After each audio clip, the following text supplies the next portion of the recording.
Doris is coming. Short story by Z.Z. Packer. She walked from Stutz's and up along 4th Street. When she got to Claremont, the street where she lived, she kept going, past Walnut and Chestnut and all the other streets named after trees. She hit the little business district, which was still lit for New Year's, the big, incandescent bulbs on wires, like buds growing from vines, entwining the trees and lighting the shop facades.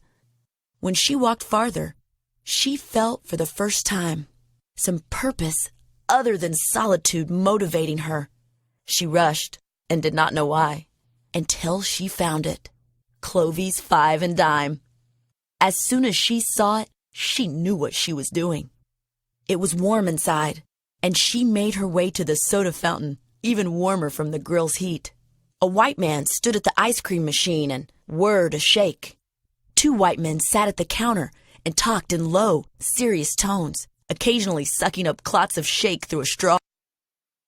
There was one waitress, hip, propped against the side of the counter, wiping the countertop with a rag that had seen cleaner days.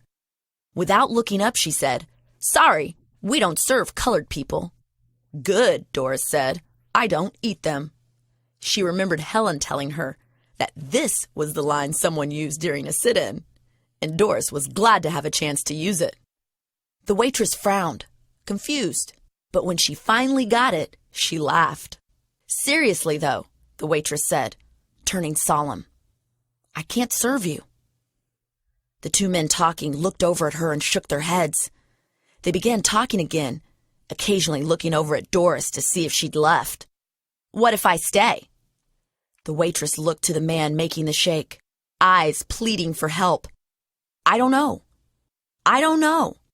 I just don't make the rules, and I feel sorry for you, but I don't make 'em."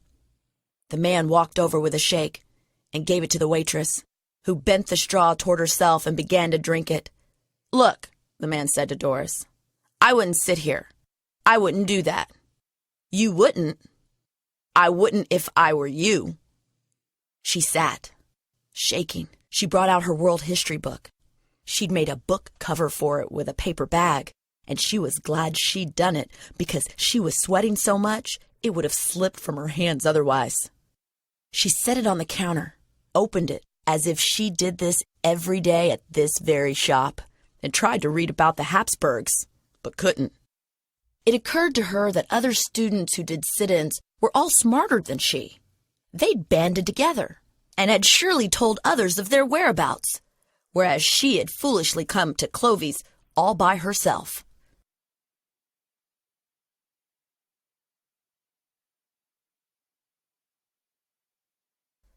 She stared at her book and didn't dare look up, but from the corner of her eye she noticed when the 2 men who'd been talking got up and left.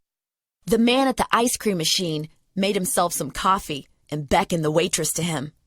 When he whispered something to her, she swatted him with the rag, laughing. Once Doris felt the numbness settle in her, she felt she could do it. She tried at the Habsburgs again. The waitress said, "Student? High school?" "Yes, ma'am. Central. My daughter's over at Iroquois. We played them last Friday." Doris didn't know what the scores were, didn't care, but had heard about the game over the intercom. "Well," the waitress started wiping the counter again, going over the same spots. When Doris closed her book, about to leave, she said, "I just want you to know I'm leaving now. Not because you're making me, or because I feel intimidated or anything. I just have to go home now." The waitress looked at her. "Next time, I'll want some food, all right?" "We can't do that, but here's half my shake. You can have it. I'm done." The shake she handed over had a lipstick ring around the straw and a little spittle. Doris knew she wouldn't drink it, but she took it anyway. "Thanks, ma'am." Outside Clovey's 5 and Dime, the world was cold around her, moving toward dark, but not dark yet, as if the darkness were being adjusted with a volume dial. Whoever was adjusting the dial was doing it slowly, consistently, with infinite patience. She walked back home and knew it would be too late for dinner, and the boys would be screaming, and her father wanting his daily beer, and her mother worried sick. She knew that she should hurry, but she couldn't. She had to stop and look. The sky had just turned her favorite shade of barely lit blue, the kind that came to windows when you couldn't get back to sleep but couldn't quite pry yourself awake.